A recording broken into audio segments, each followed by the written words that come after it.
Not worth my time.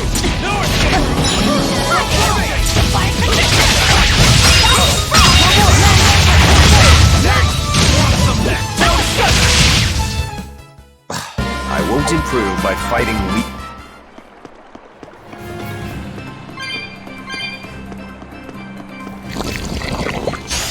We can do this!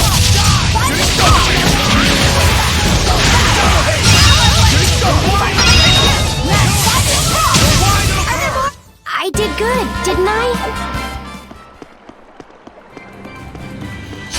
We can do this!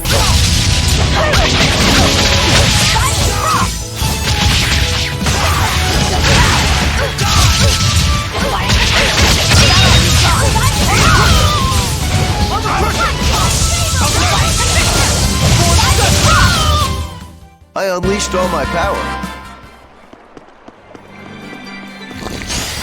I'll finish this now.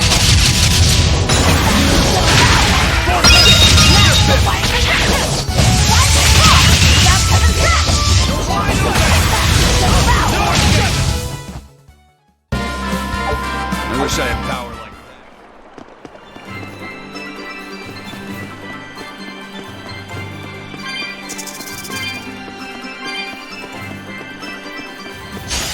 I'll finish this book.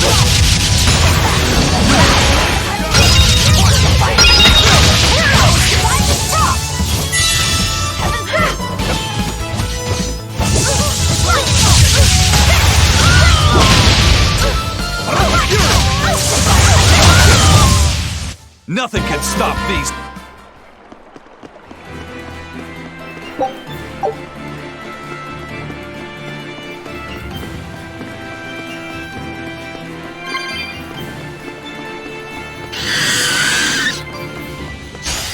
We can do this!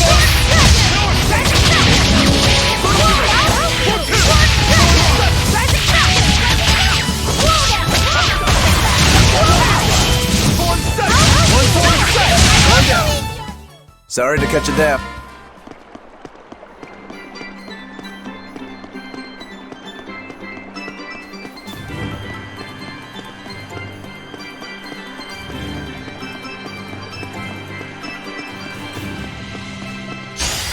We can do this!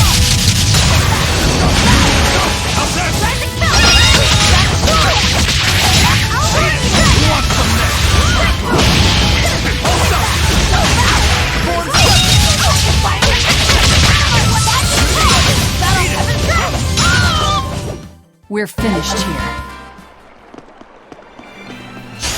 Not worth my time.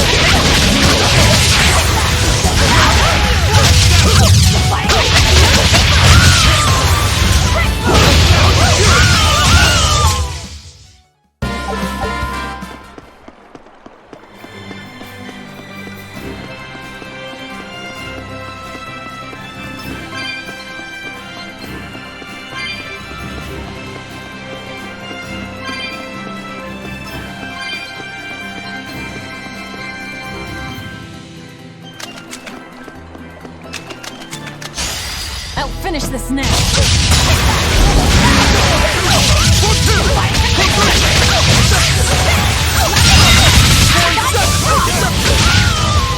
One down.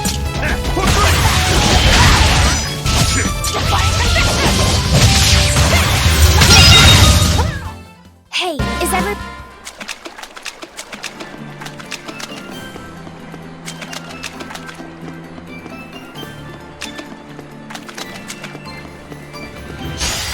I'll finish this now. Shooting star. This is... I was just getting warmed up.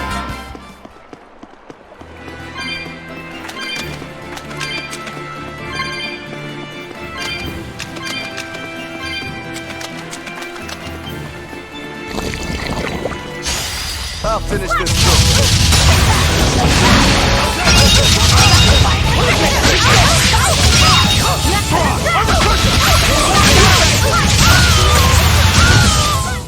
I did good, didn't I?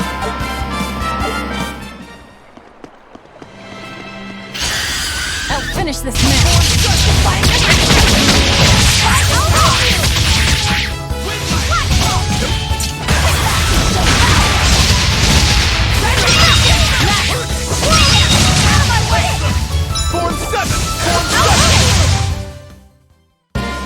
unarmed.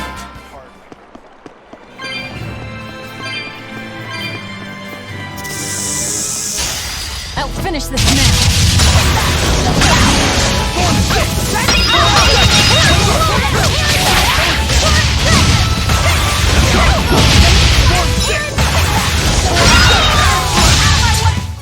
They were nothing.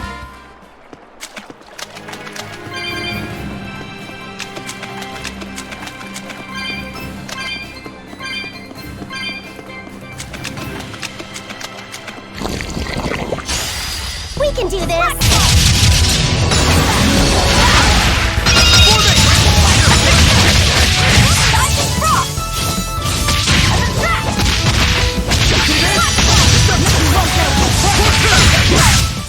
They were nothing.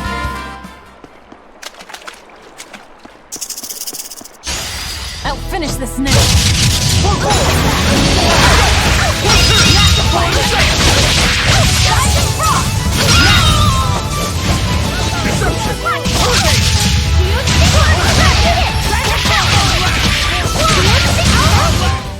Hey, is everyone alright?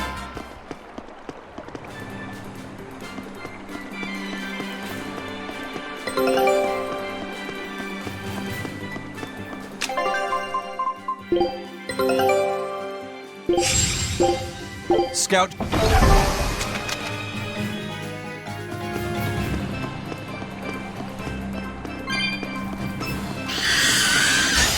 I'll finish this quickly.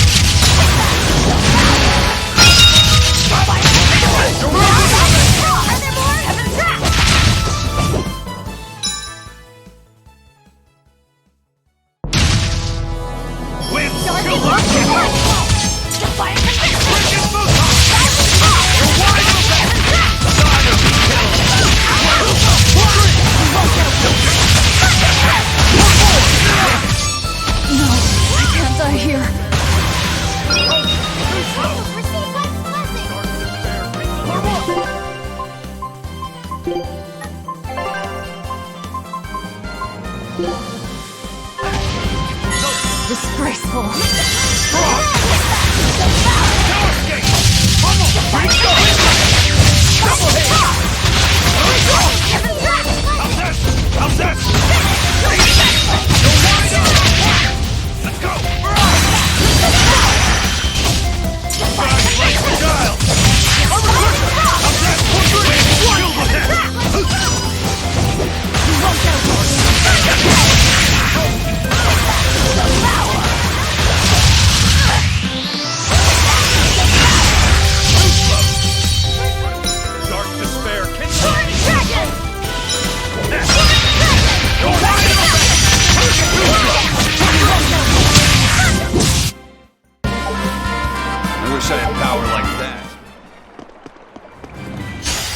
Not worth my time.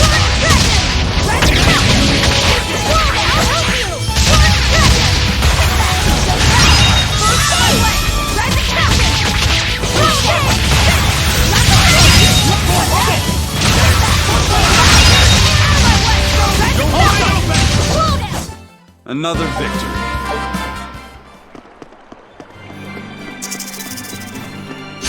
I'll finish this now.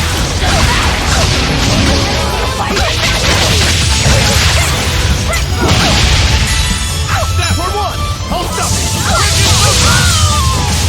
Dead yet? Eat it! You're wide open! You dead yet? For two! Form seven! You're wide open! Another victory.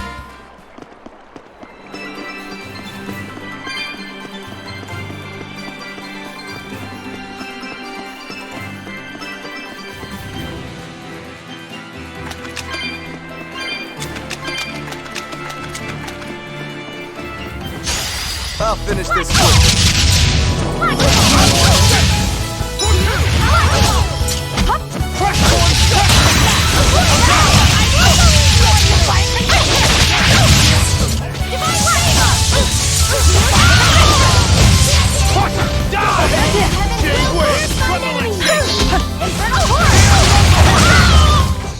If you want to live, get it.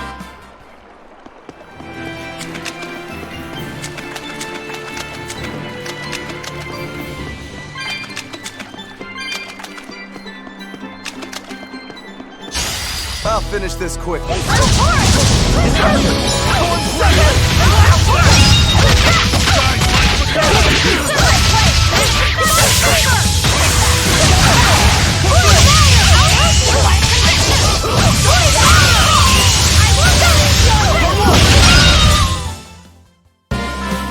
Your style is really...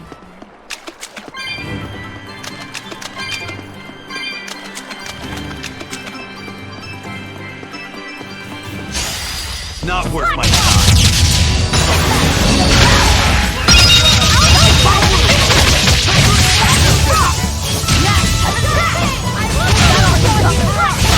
Wide open bird! They were nothing. I'll finish this now.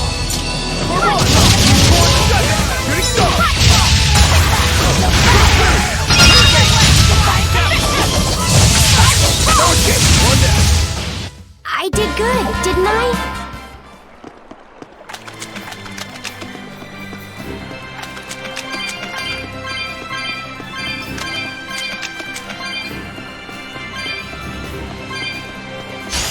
I'll finish this quickly.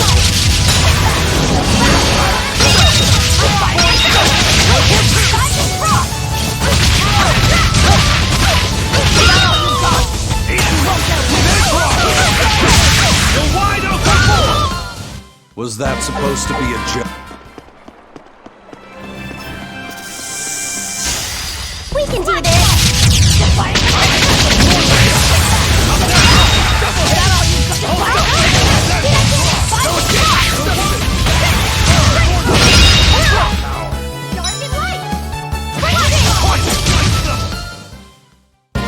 Unarmed?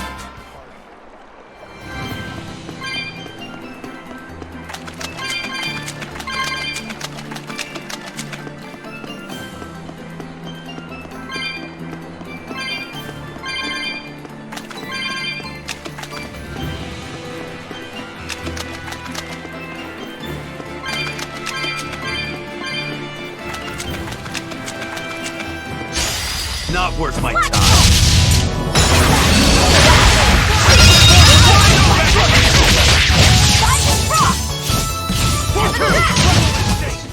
They were nothing.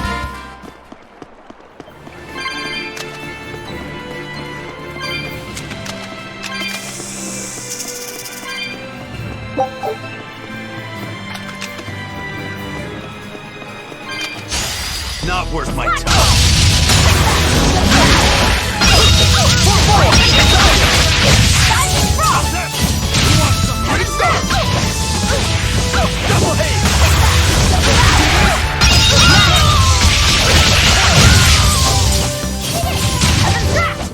They were nothing.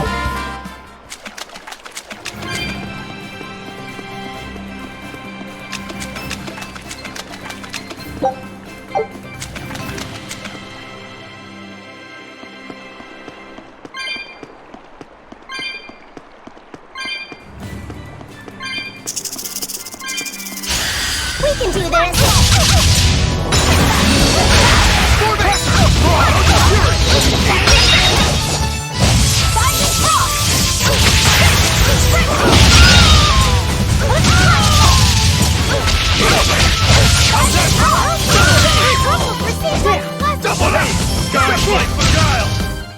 Well then, let's move on.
Grim, what's up?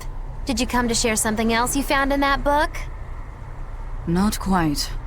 I'm afraid the malevolence has grown too dense for me to hole up at the inn reading. Malevolence?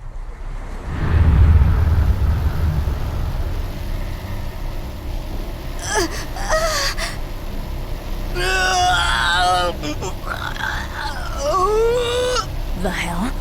What's that coming out of their bodies? Malevolence. They're all hitting their limits.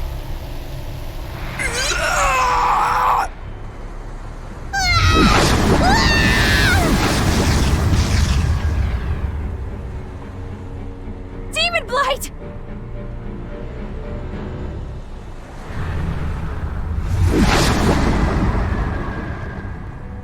Even the inn girl! Why is this happening? They're demons now. Their malevolence is spilling over. The malevolence. All of that energy spilling from their bodies? That's what causes the demon blight?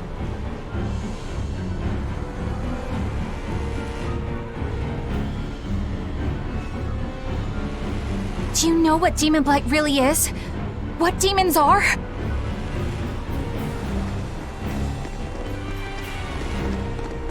They couldn't have gotten far. Track them down at all costs. We'll talk later.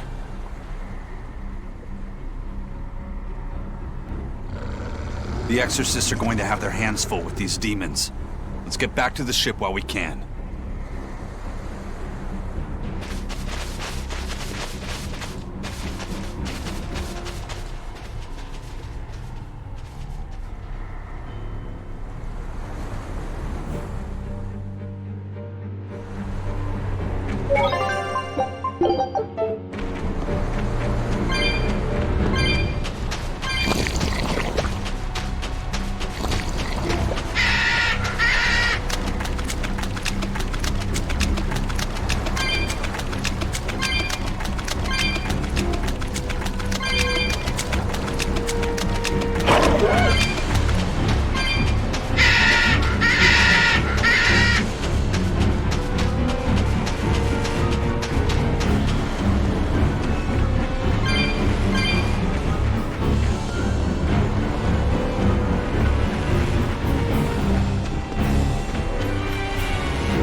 Where are we going? Where's my mom? Kamoana, your mother is still far away. Then I need to wait for her at home. Let's go back to Haria. Scary demons are running through the village. It's too dangerous there now. But I want to see my mom. Your mom would be sad if you got hurt by a demon. Come with us, and we'll keep you safe until she comes back. Okay, I'll go with you. I wouldn't want Mom to be sad.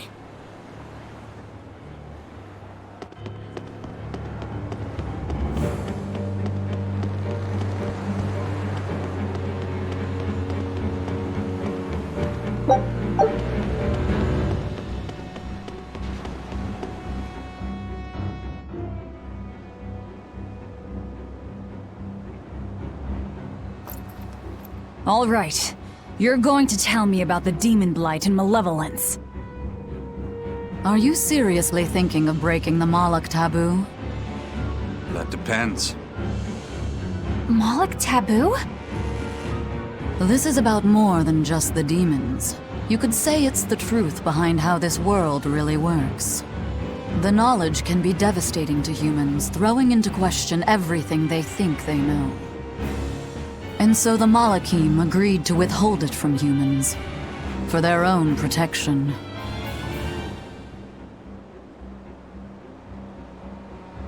Do you still want to know? It's not like I'm a human anymore.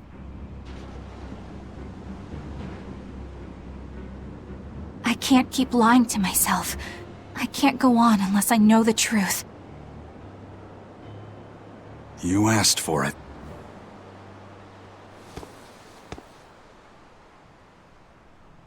First of all, this illness you call demon blight does not exist. Any human carries the potential of becoming a demon. All it takes is for the malevolence lurking in their heart to overflow.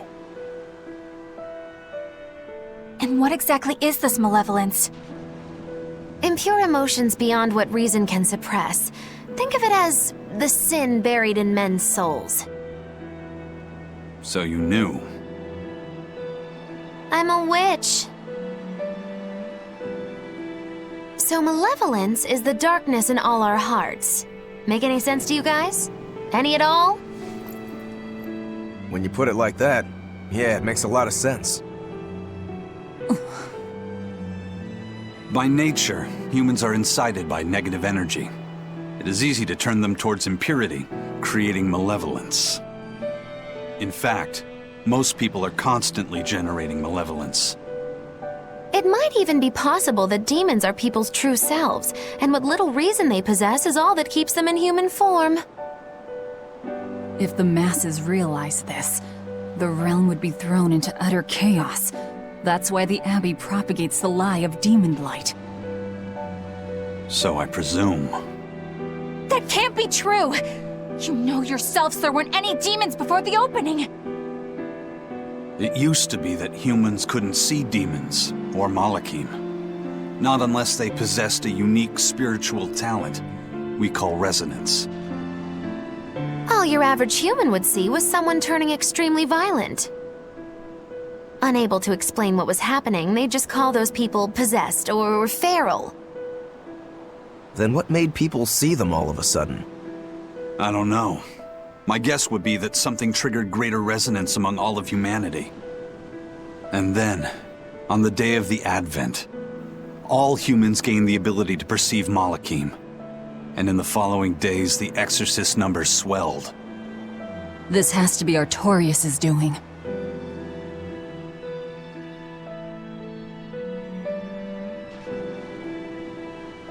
But if there's no sickness, why would an entire village turn into demons at the same time? 8-headed is the lord of the land, with 7 mouths to devour malevolence. Humans produce malevolence, which Therians consume and transmit to a Nominat. But when we removed Kamawana from the Earth Pulse point... Clever boy. That's right. With no Therian to absorb their malevolence, the villagers could no longer contain it. So you're saying it's all my fault?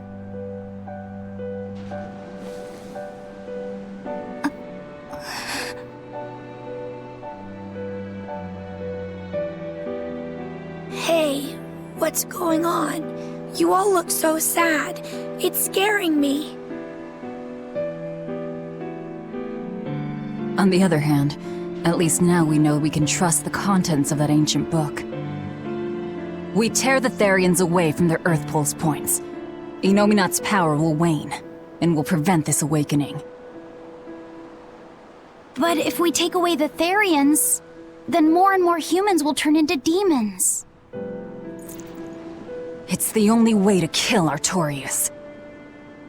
Ooh, the knives come out. So even the truth won't stop you. Very well.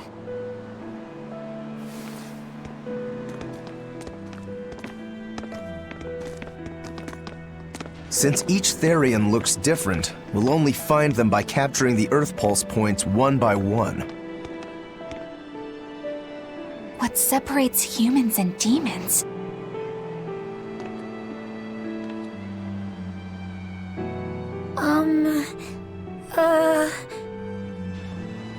That's Eleanor. Cheer up, Eleanor. Your mommy's looking over you too, you know.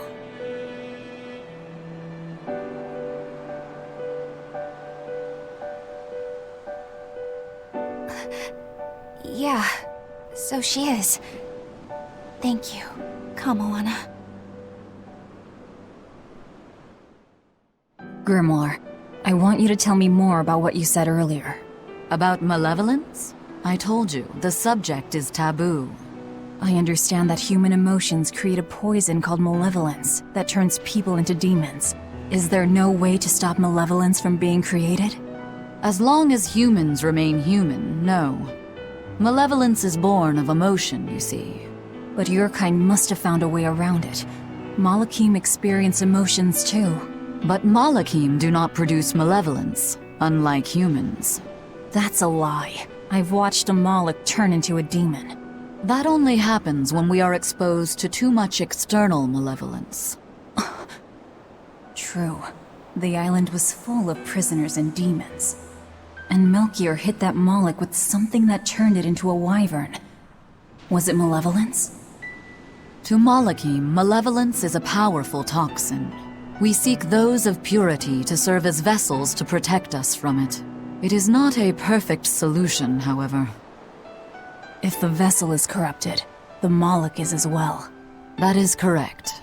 So if Eleanor turns into a demon, then Laphicet... That must be what Eisen meant when he said he'd hate to see Laphicet's vessel broken. A small crack in one's soul is often all it takes to break a person apart. So try not to pick on our squeaky clean exorcist too much, Thanks for the warning.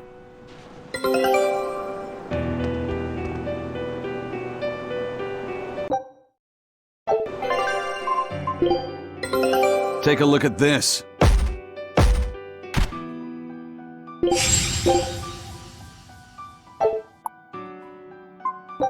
Scout ship.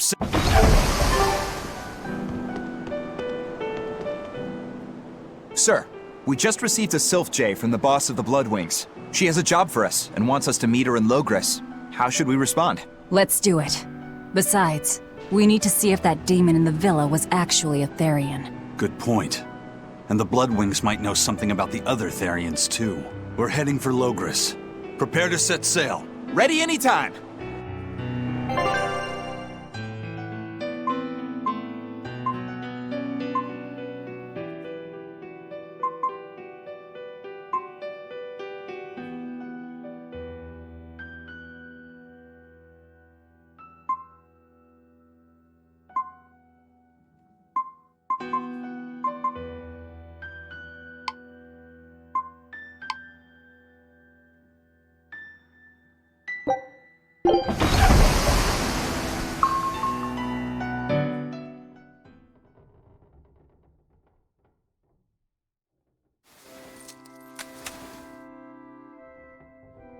I lost my mother to a demon. Yet that girl's a Therian. I don't even know what I want anymore. Hey, that's pretty! You like to look at that thing, don't you? Yes. My mother... Someone very important to me gave me this. I treasure it a lot. Looking at it gives me strength. Do you want to see it? Yeah! Ah! What's wrong? My face! It's scary! I don't want to look like that! I don't want my mommy to hate me! Mommy! Mommy! When I was her age, that's just how I cried. Kamoana, I want you to see this. That huge owie. What happened? It's big and ugly, isn't it? There are scary things about my body, too. But do you think I'm scary, Kamoana? No, not at all. But are you alright? Does that hurt? Thanks, sweetie. I'm alright, I promise. What about me? Do you think I'm scary? You're such a sweetheart, Kamoana. Nobody could ever be scared of you. Not me, not your mother, not Laphicet. You don't have to cry anymore. It'll be okay. I promise. Okay. That scar, was it from a demon? Yeah. They attacked my village when I was a girl. I was so hurt I couldn't move. But my mother lured them away from me so I could survive. What happened to her?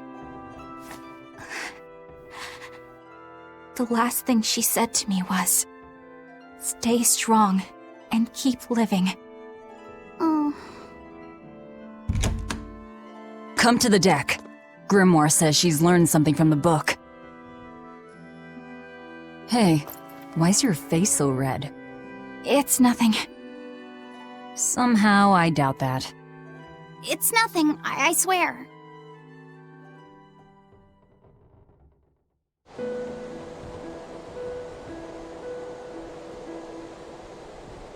Do you all remember the second verse of that song Laphicet read earlier?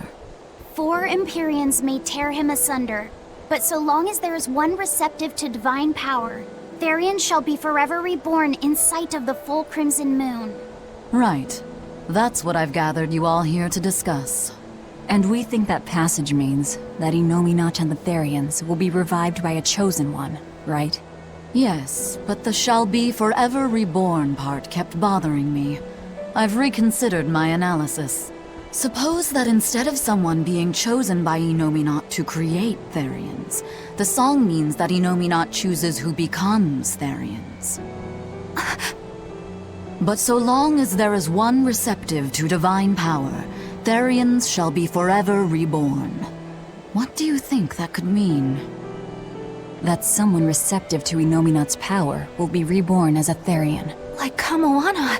Which is to say that the Abbey figured out how to turn people into Therians, and then got right to work. That's... Are you really that surprised? Artorias has always been one to prioritize the many over the individual, as I well know. Another thing to consider is this wording about Therians being forever reborn. This could mean that one Therian will be reborn again and again, or it could mean that different Therians will be born to take their place. Meaning that even if you kill one, there are more waiting in line. They can't be wiped out. Looks like prioritizing the one over the many was the right call this time. Eh, Velvet?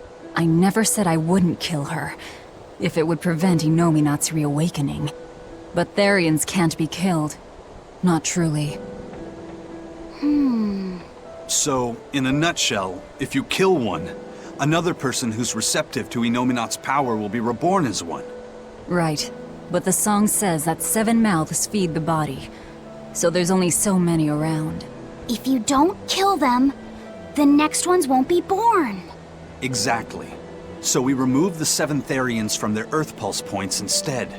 But then, we also have to protect them so the Abbey doesn't steal them back. Or kill them. Sounds tricky. We've got to protect my bug, too.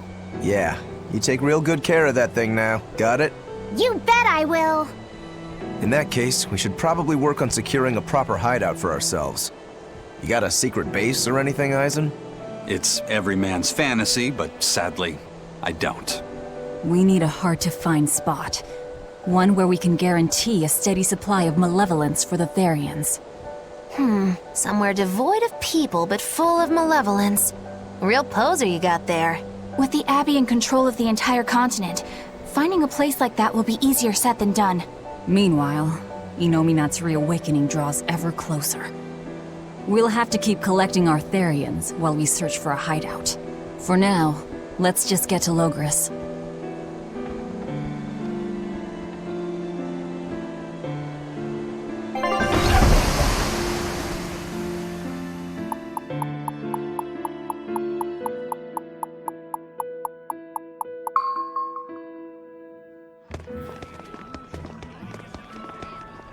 Hey, old man! Give me all the water and food you got! Wait your turn, moron! I was drifting out at sea for 3 days! Almost died out there! Poor you! You probably deserved it! Say that again, wise ass! I dare ya! Shut up, both of you. No one's getting anything until you pay me what you owe first. Are they gonna be okay? Don't pay them any mind. Sailors are just a short-tempered bunch, that's all. Huh? The hell are you doing? What's going on? They've jacked up the price to dock our ship here. Oh yeah? Some real balls you've got there, buddy. If you lot want to moor here, that's the price you're gonna pay. Look, pirates are a liability to begin with, but calling your crew infamous these days would be putting it lightly. The more wanted you are, the more it's gonna cost to hide you. Capiche? Hard to argue there. Benwick, just pay the man what he wants. Yes, sir. You're such pushovers. You and the captain both. I knew I could count on you to come through, Eisen. Pleasure doing business with you. Looks like I'm causing you trouble. It comes with the job. Don't sweat it. Some sailors just have longer tempers than others. Noted.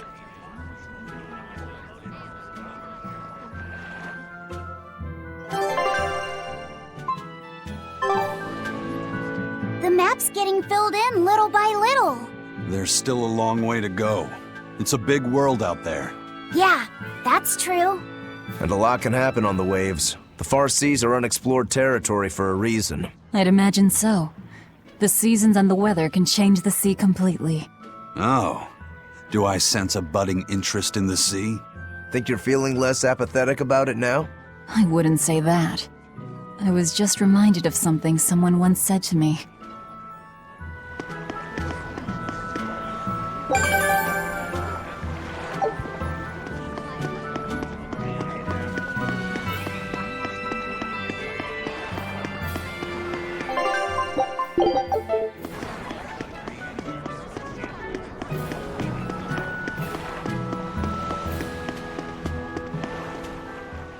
All right, everything's all fixed up. You really throw your back into your work, don't you?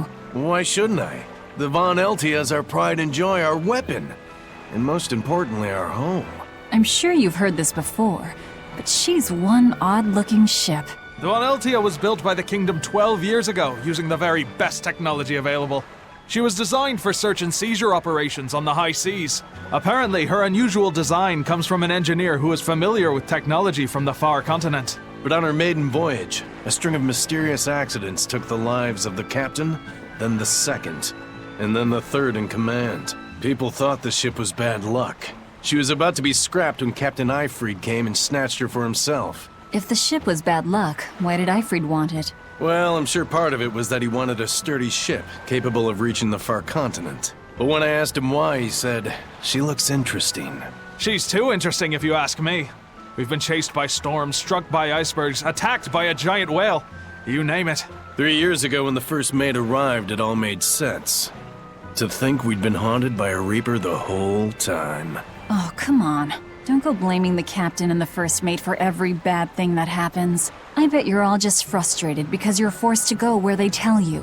None of us are forced to be here. We're here because we choose to be here. And we do so fully knowing what sort of men the captain and the first mate are. Anyone can leave the crew whenever they like. We're free pirates, each of us, here because we want to be. Some of us love adventure, some are looking to test their fate, and some are just searching for a good place to die. We're a ragtag bunch of rogues, that's for sure, but not a one of us has died carrying regret or resentment. So we're glad to help out you and yours. But you'd best not forget what we stand for. I won't. They're quite the crew, aren't they? Were all those accidents truly caused by your power? Yeah. I've been searching far and wide for a way to lift the Reaper's curse. But when I couldn't find a single thread to follow on this continent, I turned my eyes to the other side of the ocean. And that's why you boarded this ship. And a fine ship she is. The Von Eltia was built from 1,000-year-old wood, you know. Before I found my coin, she was my vessel. But then the accidents came. And then Ifrid stole the ship. Did he know you were on board? Definitely. He had pretty solid resonance going for him. Although at first, I think he assumed I was just a dour-eyed lubber worthy of little notice. I suppose being a Reaper tends to take its toll like that. No argument there. But still, whether they could see me or not, they didn't act any differently at all. I fought my damn curse with everything I had. And Ifrid and his crew fought right along with me. Hell, we even finally made it to the far continent. And you didn't find anything there? To help with your curse? I didn't even look. But that's why you went there, isn't it? Eventually, I just got tired of fighting back. The crew, they taught me how to feel alive. And the joy of pursuing my dreams alongside good friends.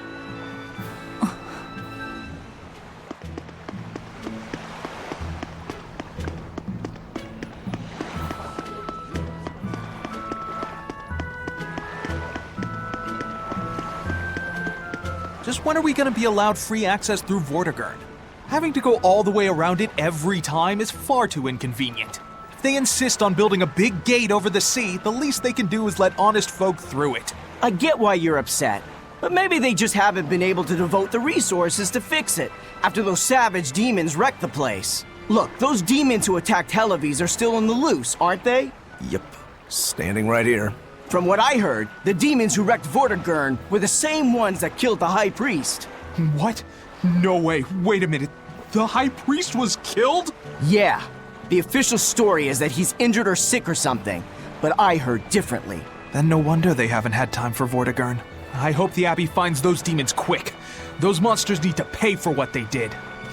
Looks like our infamy is growing by the day. Maybe they've even put a bounty on us by now.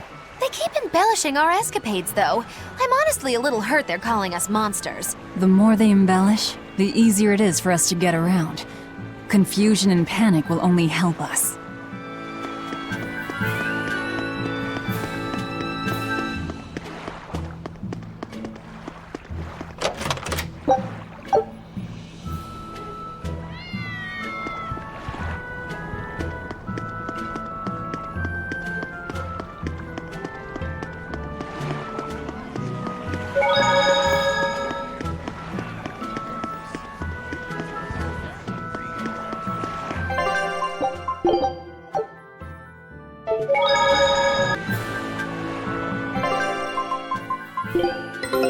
Take a look at this. This recipe looks real Scout ship setting sail.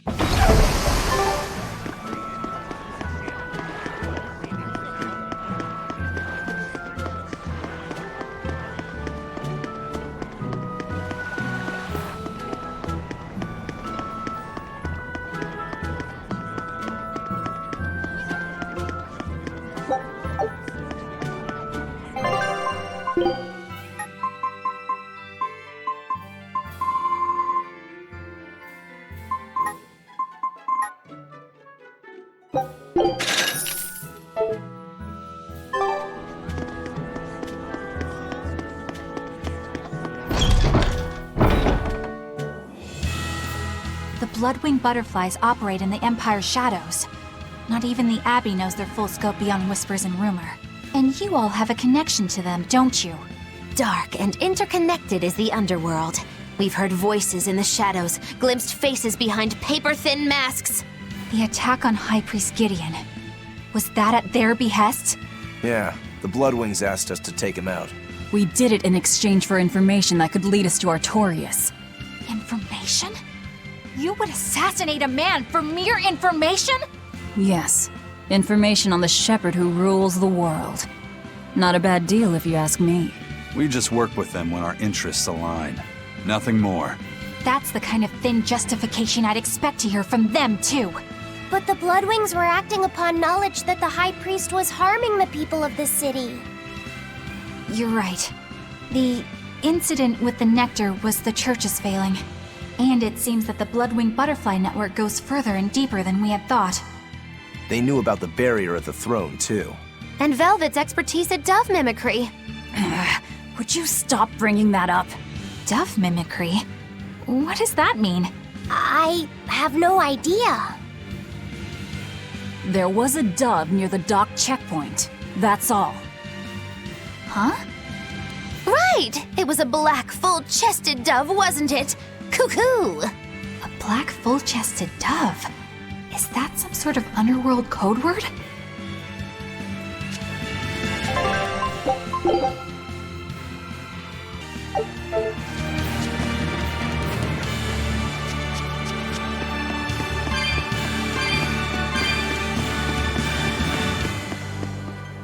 Here we are, back in Logris. It was a lot tougher to get in the first time. More funny than tough, if you ask me. Oh, you mean Velvet's little dove act? Coo, coo! I'd be careful teasing her if I were you. You know how she can get. Oh, don't act like you didn't enjoy it too. I'm sure you did, right? Good little boys don't lie to adults, you know. I might have. Just a little. Say it like a dove. It was funny. Coo, coo. Is Inominat's book so difficult? Grimoire seemed perplexed by it. Yeah, she said it was written in ancient Avarost, a language that uses Impressionist script. I've never heard of Impressionist script. Each character can have many different meanings and readings, depending on the emotion it's expressing and the way it relates to the characters around it. Some modest records on its grammar and structure survive, but none that say how to read the emotion the characters express. Grimoire said that you have to recreate the writer's feelings as a sort of starting point in order to read it. I see. And you have a talent for that sort of thing? I guess I do. But a script based on emotions? That's as far removed from modern language as can be. Yeah, it's completely unrelated apparently. How can it be completely unrelated? After the temperance of Avarost, the entirety of human civilization vanished. The language went with it. Much as a blooming flower loses its petals, the Avarost civilization grew too far and came to its final end. The surviving buildings and ancient tools, the likes of which our technology cannot replicate, were the beginning of that end. In any case, it sounds like deciphering that writing will take quite a while.